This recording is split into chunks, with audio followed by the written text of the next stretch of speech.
Bismillahirrahmanirrahim.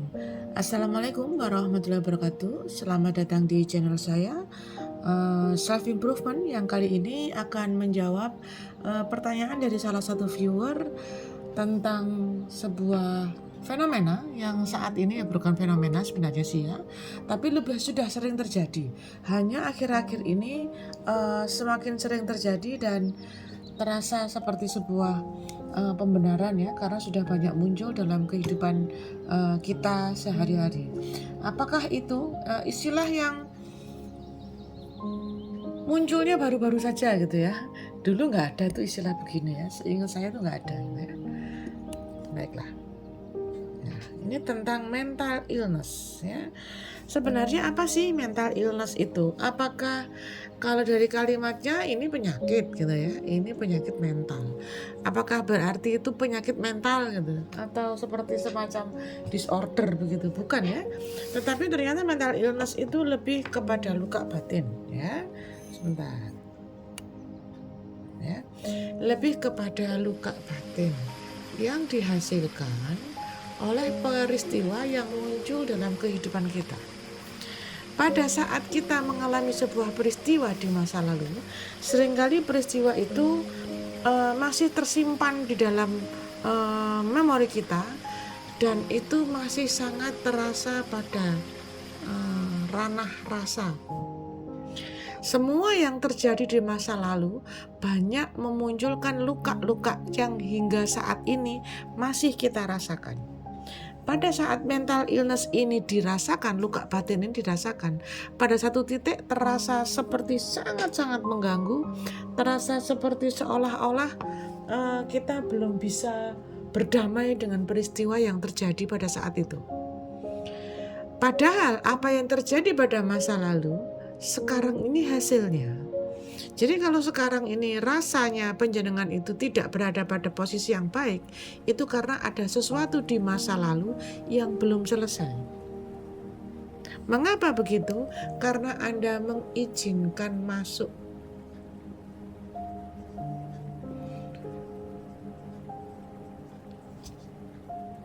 Rasa yang tidak benar, tidak baik tadi, itu Anda izinkan masuk.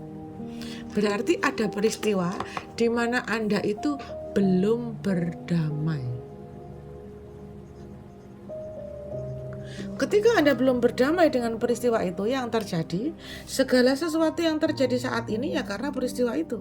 Padahal Andalah yang memiliki kendali apakah peristiwa itu Anda jadikan sebuah luka atau pengalaman atau sesuatu yang menguatkan. Anda yang memilih itu. Tetapi Anda mengizinkan itu sebagai luka.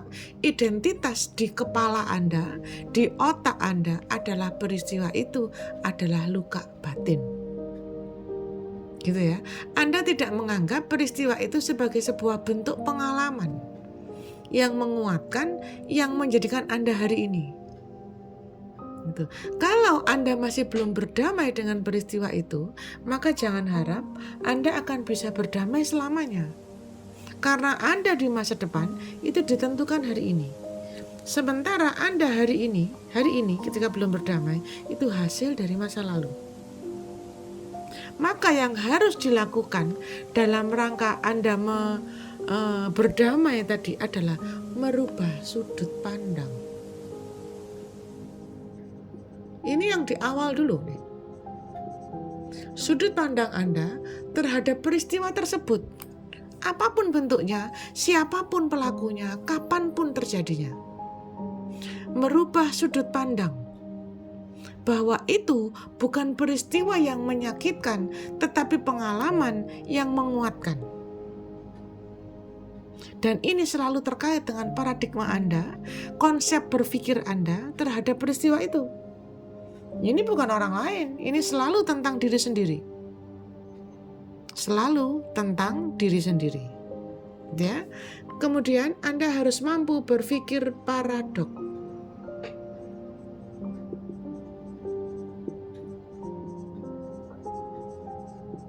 Apapun berpikir paradok itu, berpikir terbalik. Anda butuh sekali waktu untuk duduk pada posisinya, untuk duduk pada posisi orang-orang itu. Agar Anda memiliki kacamata yang sama atau hampir sama dengan kacamata mereka. Supaya tidak selalu melihat sebuah peristiwa dari kacamata Anda saja. Jadi ada kacamata lain yang membuat Anda bisa berpikir dan duduk pada posisinya. Itulah berpikir paradok. Sesekali tolonglah duduk pada kursi orang lain supaya tahu bagaimana cara dia melihat Anda.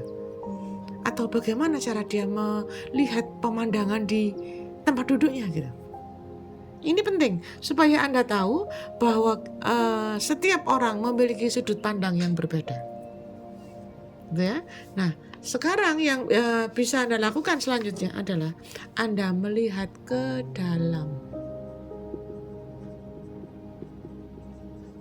Kira-kira apa yang belum aku lakukan? Apa yang harus aku lakukan? Dan ini selalu terkait dengan muhasabah. Cara Anda melihat apa yang Anda lakukan keseharian itu. Bermuhasabah itu tidak semua orang bisa. Mengapa? Karena ini tentang mengakui sebuah kesalahan. Tentang mengakui sebuah kekeliruan. Proses bermuhasabah ini tidak semua orang mampu melakukan. Karena Anda harus jujur terhadap diri sendiri. Jadi modal untuk bermuhasabah ini adalah jujur pada diri sendiri. Bukan kejujuran orang lain kepada Anda, tidak. Ini penting banget nih. Mengapa? Karena ketika pada diri sendiri saja Anda tidak jujur, Anda nggak bisa menuntut orang lain untuk jujur kepada Anda. Karena banyak orang yang merasa benar padahal yang dilakukan salah. Merasa benar itu paling sulit dibetulkan. Mengapa? Ya karena merasa benar gitu. Apa yang dilakukan itu benar. Jadi dia nggak perlu melihat orang lain apakah orang lain benar atau tidak. Benar pada versimu belum tentu benar pada versi orang lain. Jangan berlindung di balik kalimat aku harus bahagia. Aku layak bahagia. Itu penting. Kemudian diamlah. Untuk apa engkau harus diam? Supaya engkau mampu menjeda dirimu sendiri. Untuk memilih sikap. Ini penting. Supaya Anda tidak menjadi orang yang reaktif. Supaya Anda bisa memilih sikap apa yang bisa aku lakukan. Yang penting untuk aku lakukan. Dan kalaupun toh penting untuk aku lakukan, apakah itu tidak berbalik menjadi menyakiti? Selalu ada item-item tertentu, poin-poin tertentu yang membuat Anda harus memilih sikap itu. Dan itu tidak bisa dilakukan dalam kondisi emosi, dalam kondisi terburu-buru, harus dalam kondisi yang tenang, dalam kondisi diam, untuk bisa mengetahui aku harus bagaimana. Berpikir itu tidak bisa dilakukan sambil berlari. Maka jeda untuk memilih sikap ini jeda tentang tubuh, jeda tentang pikiran, jeda tentang kalimat, jeda tentang rasa, semua dijeda. Anda hanya diminta untuk sekedar mengatur nafas sejenak untuk kemudian melihat aku harus bagaimana. Lalu apa Bun? Ciri-ciri orang yang memiliki luka batin. Apakah kalau ini semua oke lah Bun, aku bisa melakukan. Tetapi ini tentang melihat diri kita sendiri. Apakah kita punya mental illness, bukan tentang orang lain. Jadi apapun yang saya sampaikan di sini bukan untuk orang lain ya, tetapi untuk diri kita sendiri. Apakah kita memiliki ciri-ciri dari orang-orang yang memiliki mental illness, gitu ya? Lalu apa ciri-cirinya?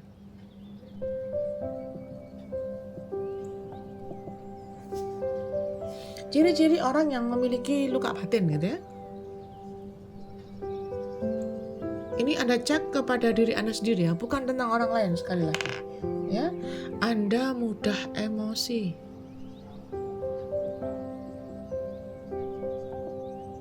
Mudah nyolot. apa tuh? Mudah nyolot tuh apa ya? Mudah komen gitulah ya. Terus kemudian jutekan.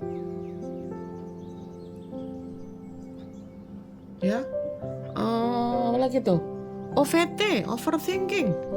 Anda suka sekali overthinking. Segala sesuatu dilebih-lebihkan. Baperan. Ini penting nih. Segala sesuatu yang terjadi, ya, segala sesuatu yang terjadi, apapun yang terjadi, dianggap menyakiti, sehingga dia perlu untuk reaktif. Itu ciri-cirinya. Apapun yang terjadi dianggap menyakiti, dianggap ini adalah cara untuk orang lain menyakiti aku. Dianggap adalah cara untuk orang lain membohongi aku. Dan orang-orang seperti ini sebenarnya bukan orang lemah, bukan orang kuat, orang lemah. Lalu apa yang bisa dilakukan? Kalau sudah begini, apa yang bisa dilakukan? Tidak ada kata lain selain engkau terima. Kemudian setelah engkau terima peristiwanya, engkau terima rasanya, engkau lebarkan, engkau luaskan penerimaanmu, lalu sampaikan maaf. Baik maaf kepada dirimu sendiri ataupun maaf kepada orang yang bersangkutan. Ini tentang kemauan dan kemampuan. Sehingga ketika engkau menerima dan mau memaafkan dan memaafkan, ya, setelah menerima lalu memaafkan, itu pasti terkait dengan apakah engkau mau sehingga engkau dimampukan. Terima ini kaitannya dengan mau. Kalau maaf kaitannya dengan mampu. Jadi Anda nggak mungkin mampu memaafkan sebelum Anda mau dulu memaafkan. Jadi item ini nggak bisa dibalik nih. Nggak bisa aku maafkan tapi aku terima, nggak bisa. Aku maafkan dulu baru aku terima, nggak bisa. Anda harus terima dulu baru Anda bisa memaafkan. Kalau Anda memaafkan tapi Anda tidak terima dengan kalimatnya, itu cuma di bibir doang tuh. Aku maafkan kamu, oke fine, aku maafkan, tapi aku nggak terima kamu perlakukan begini. Salah. Karena proses keikhlasannya, pelepasan keikhlasannya itu terjadi di level ini. Jadi pelepasan rasanya di sini. Ini pilihan sikapnya. Gitu ya. Jadi proses pelepasan ikhlasnya, pelepasan pasrah pada ketentuan itu di sini. Dan keinginan untuk memperbaiki itu ada di sini. Mau dulu, baru nanti akan dimampukan. Lalu bagaimanapun kalau kemudian aku belum bisa menerima dan belum mau memaafkan, maka konsep yang ketiga adalah paksa. Ketika engkau memaksa dirimu untuk mau memaafkan, Anda bisa berlanjut kepada konsep yang kedua, aku bisa memaafkan. Kalau setelah Anda memaksa diri Anda untuk bisa memaafkan, untuk memaksa diri Anda untuk memaafkan, Anda akan bisa memaafkan. Baru setelah itu Anda akan terbiasa.